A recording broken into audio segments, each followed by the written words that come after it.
Então, boa tarde para vocês. Meu nome é Maria Luísa Marães, eu sou residente do programa de residência pedagógica e hoje eu irei falar para vocês um pouquinho mais sobre o equilíbrio químico. Bom, eu queria falar um pouco sobre a questão de equilíbrio, que todos nós sonhamos em ter uma vida equilibrada, né? Quer seja uma vida financeira, uma vida amorosa ou espiritual, mas muito de nós não paramos para pensar no que seria realmente o equilíbrio.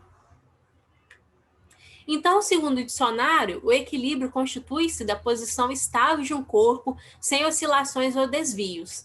Entendemos a parte de equilíbrio, mas o que seria um equilíbrio químico? Bom, o equilíbrio químico ocorre quando é uma reação química reversível, ou seja, em que os reagentes vão originar os produtos e os produtos podem se regenerar em reagentes. A velocidade da reação direta, ou seja, da minha reação da esquerda para a direita, iguala-se a indireta, ou seja, da minha reação da direita para a esquerda. Observe-se a reação genérica abaixo. Então, eu tenho dois reagentes, o A e o B, que vão originar os dois produtos, o C e o D, e eu tenho uma velocidade 1, a qual velocidade 1 é a reação direta, é a reação dos reagentes originando os produtos. E eu tenho V2, que é uma reação indireta, no qual os produtos vão originar os reagentes.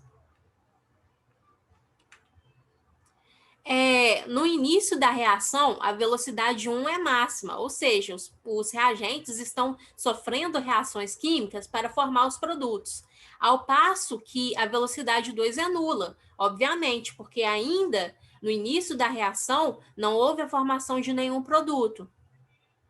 Com o passar do tempo, os reagentes irão se transformar em produtos, né? Consequentemente, eu tenho que o V1, a minha velocidade da reação direta vai diminuir, conforme pode ser observado no gráfico, e a minha V2 vai aumentar, até que eu vou ter um equilíbrio químico, onde a velocidade da minha reação direta, V1, é igual à velocidade da minha reação indireta, V2.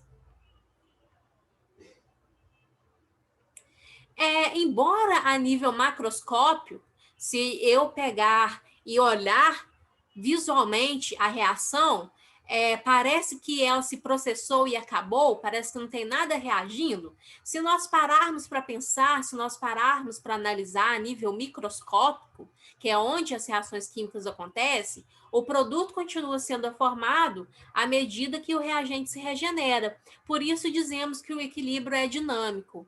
Ou seja, a reação não para. Mesmo que a velocidade 1 seja igual à velocidade 2, enquanto os reagentes estão originando os produtos também estão originando os reagentes. Lembra? A reação é reversível, o equilíbrio é dinâmico. Mas por que se estudar o equilíbrio químico? Bom, em nosso cotidiano, estamos cercados por situações os quais envolvem o equilíbrio químico. Compreendê-lo, então, portanto, é imprescindível para a compreensão do meio em qual estamos inseridos. Então, nós temos as lentes transitions, que constituem-se de um equilíbrio químico. Nós temos nos nossos dentes o equilíbrio químico entre substâncias ácidas e substâncias básicas. E nós temos o galinho do tempo, que nós iremos abordar mais adiante. Bom, o galinho do tempo, ele está muito presente em casas mais antigas. Não sei se em casas atuais nós iremos ter esse galinho. Mas esse galinho, ele é responsável por nos indicar o tempo. Ele tem uma coloração azul, né? Uma coloração azulada para períodos mais secos e quando o tempo fica mais úmido, né? Esse galinho ele adquire uma coloração rosa. Mas por que disso? É tudo um equilíbrio químico que nós vamos estudar. Você vai saber responder isso. Então vamos lá. Bom, Esse galinho químico não, esse galinho do tempo, ele possui cloreto de cobalto. E o cloreto de cobalto, ele é azulado. Entretanto, esse cloreto de cobalto é altamente higroscópico. O que significa higroscópico, Maria Luísa? Higroscópico é uma substância que ela tem afinidade por água, ela absorve água facilmente. Então, a absorver água, nós temos a formação de uma outra substância que é o cloreto de cobalto tetraidratado, que adquire uma coloração rosa. Só que, no entanto, esse é um equilíbrio químico altamente reversível. Se tá, beleza, eu tô com o meu galinho do tempo, ele está azul. Ah, o tempo tá meio chuvoso, o cloreto de cobalto vai absorver as moléculas de água e vai tornar uma coloração rósea. No entanto, o meu tempo voltou a esquentar de novo, voltou a ficar seco novamente. Então, eu vou ter a desidratação da molécula e eu vou ter a formação, a regeneração do meu reagente, que é o cloreto de cobalto.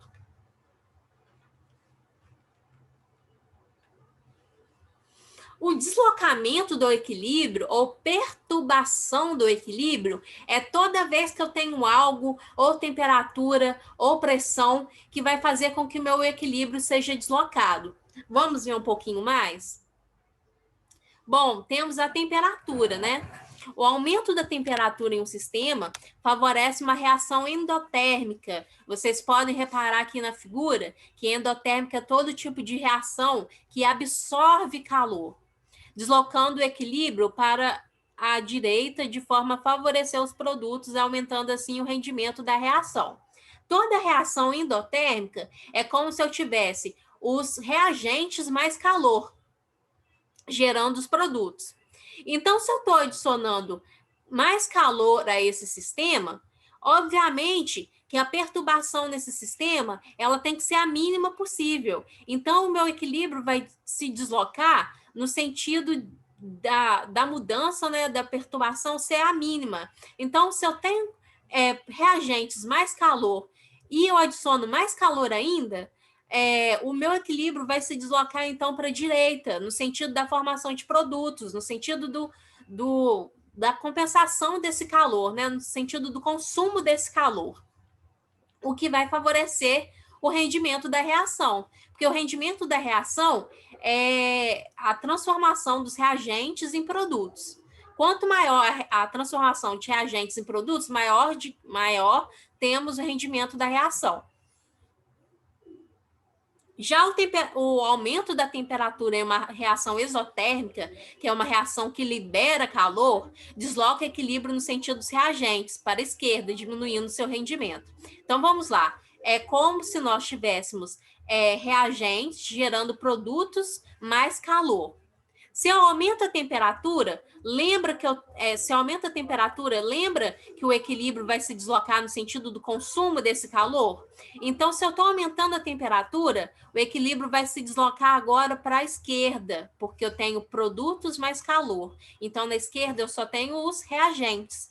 Então, se eu tenho os reagentes sendo regenerados e não tenho a formação de produto, nós podemos dizer que o rendimento está baixo. Agora a pressão.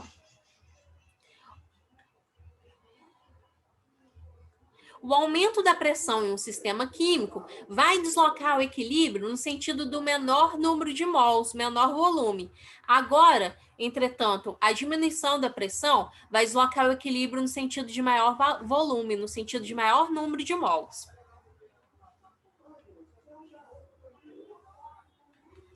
E a concentração, por fim, a concentração, né? A adição de uma substância reagente ao produto em equilíbrio de forma geral favorece o sentido do consumo dessa substância. Analogamente, a remoção de uma substância em equilíbrio de modo geral favorece o sentido da formação dessa substância. Então, se nós temos uma reação genérica, voltando lá,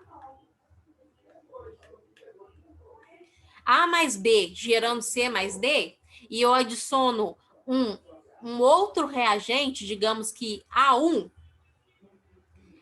há o deslocamento no sentido da formação de produtos, porque eu vou querer não, a reação, ela vai querer consumir esse excesso de ar. Então, vai favorecer o equilíbrio químico, ou seja, vai favorecer o rendimento da reação, gerando mais produtos. No entanto, se eu tenho A mais B gerando C mais D, e agora eu adiciono mais D nessa reação, ou seja, eu adiciono mais um produto, o sistema agora será deslocado no sentido da remoção desse produto. Então, ele será deslocado para a esquerda no sentido da formação dos reagentes, da regeneração dos reagentes, fazendo com que o equilíbrio ele seja, ou fazendo com que o equilíbrio não, desculpa, fazendo com que o rendimento da reação seja diminuído. Então é isso. Obrigada a vocês. E qualquer coisa pode me chamar. Beijão.